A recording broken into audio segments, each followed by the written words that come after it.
मुझसे भूल हुई, मैंने तुम्हें धोखा दिया।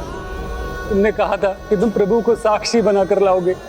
यदि आप सभी की यही इच्छा है तो मैं अपने प्रभु वृंदावन बाके बिहारी गोपाल जी को बुलाऊंगा। वो अवश्य आएंगे मेरा साक्षी बनने के लिए। और तुम ले आए, सच्चा प्रमाणित कर दिया प्रभु ने तुम्हें। भगवान के मंदिर में मूर्त नहीं है, साक्षात भगवान विराजमान है। तो बुलाओ उन्हें, इसी बहाने हम भी उनके दर्शन ले लेंगे। मुझे भी क्षमा कर दो भक्त शिरोमणि धनंजय। जैसे भगवान श्री गोपाल जी इसके लिए ही बैठे हैं, ये जाएगा तो वो इसके पीछे पीछे चले आएंगे। मुझे भी क्षमा कर दो धनंजय। तुम पर अविश्वास कर तुम्हारा उपहास किया। क्षमा कर दो, क्षमा कर दो धनंजय, हमें क्षमा कर दो, हमें भी क्षमा कर दो।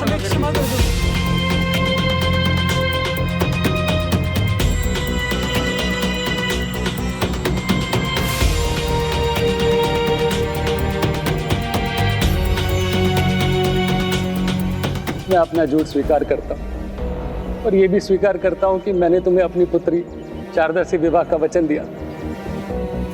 भगवान में श्रद्धा रखने वाला कितना बड़ा अधर्मी हूँ मैं झूठा, मेरी श्रद्धा झूठी। किंतु अब ऐसा नहीं होगा। प्रभु के सामने दिए गए वचन को मैं श्रद्धा से पूर्ण करूंगा। मैं अपनी पुत्री शारदा का विवाह तुमसे ही करूंगा।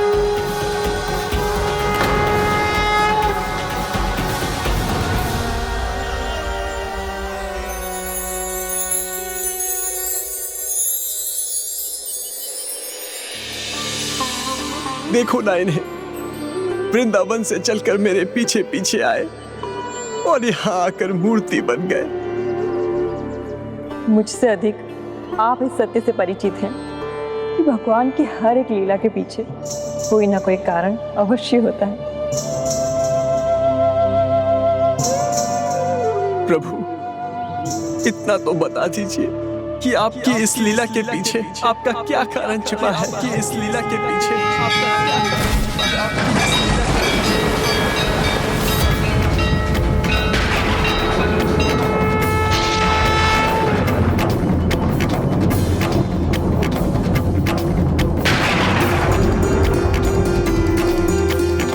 भक्त धनंजय, तुम्हारे पीछे मुड़ने का कारण अविश्वास नहीं, सेवा का भाव था, जिससे मैं अत्यंत प्रभावित हूं।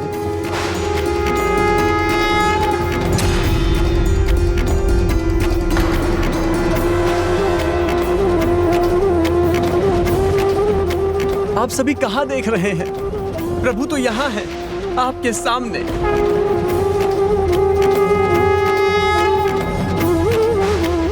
मैं यहाँ आया तो था ब्रह्म शर्मा के वचन का साक्षी बनकर, किंतु तुम्हारी निश्चल भक्ति, श्रद्धा और विश्वास ने मुझे यहाँ सदैव के लिए मुझे भक्ति का साक्षी बना दिया।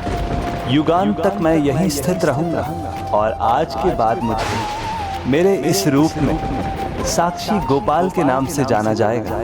साक्षी गोपाल के नाम से जाना जाएगा। साक्षी गोपाल के नाम से जाना जाएगा।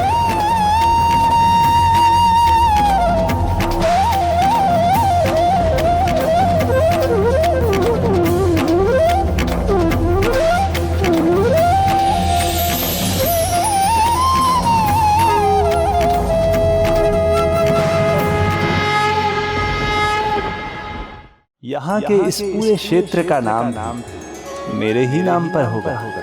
यहाँ एक भव्य मंदिर की स्थापना होगी जो इस बात का प्रतीक होगा कि संसार में प्रतिपल जो भी घटित होता है भगवान सदा उनके साक्षी होते हैं। इसीलिए कुछ भी बुरा करने, किसी के साथ धोखा करना, किसी को चोट पहुंचाना, यहाँ तक कि किसी का उपहास करने से पहले भी मनुष्य को विचार कर लेना चाहिए, क्योंकि मेरी दृष्टि से कुछ नहीं छुपा। मेरे किसी भी भक्त को कष्ट पहुंचाने का अर्थ मुझे कष्ट पहुंचाना होता है, और यहाँ साक्षी गोपाल मंदिर इसका साक्षी रहेगा। मेरे इस मंदिर के प्रथम पुजारी धनंजय तुम और तुम्हारी पत्नी शारदा होगी।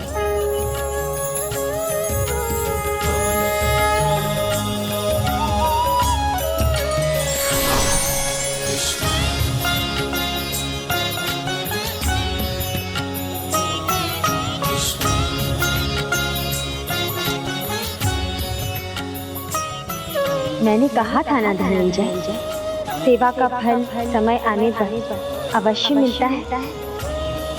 मैं अन्नपूर्णा तुम्हें आशीष देती हूँ। तुम्हें और तुम्हारे परिवार को अन्न की कोई कमी कभी नहीं होगी। और मेरा आशीर्वाद है कि तुम्हें और प्रभु के सभी भक्तों को सुख समृद्धि में कभी कोई कमी का अनुभव नहीं होगा। और इसके साक्षी भी प्रभु साक्षी गोपाल बनेंगे।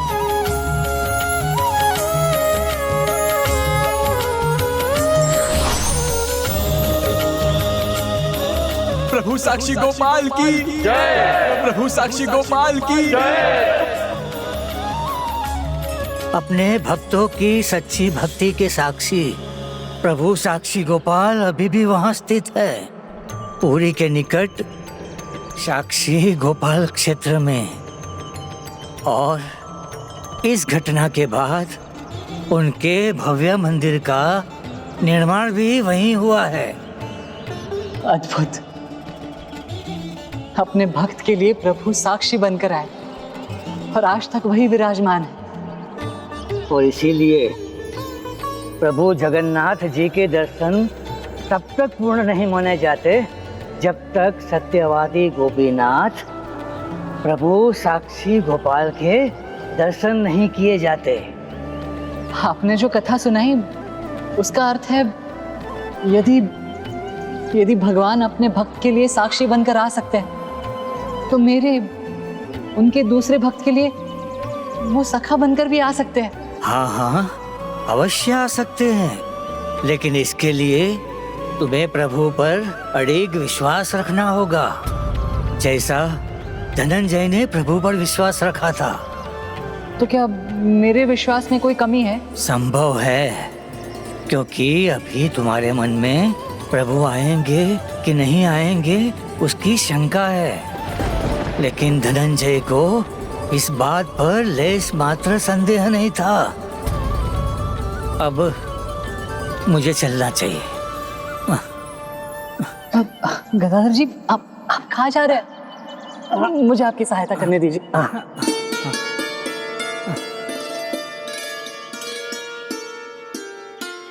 किंतु गदाधर जी, अभी तो हम मंदिर में ही हैं।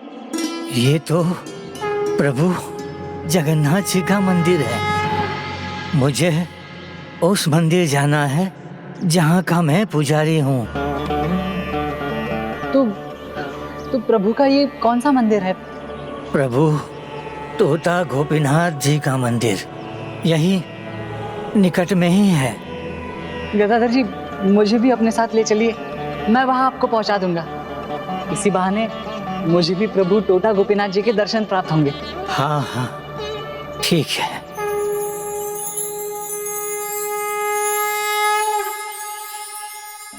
ऐसा प्रतीत होता है जैसे टोटा गोपीनाथ मंदिर भी अत्यंत विशेष स्थान है प्रभु का। हाँ पुष्पदंत जी, अभी तक भक्त माधव दास ने प्रभु की लीलाओं के बारे में सुना भर था, किंतु अब वो उनकी लीला को अपनी आँखों से देखकर उसका अनुभव करने वाला था। कैसी लीला गजानन? भक्त के लिए भगवान गोपीनाथ की ऐसी अनुपम लीला जिसका साक्षी बनकर माधव दास के मन में प्रभु के सखा बनकर आने को लेकर जो अविश्वास था भी वो मिटकर उनके प्रति पूर्ण विश्वास में बदलने वाला था।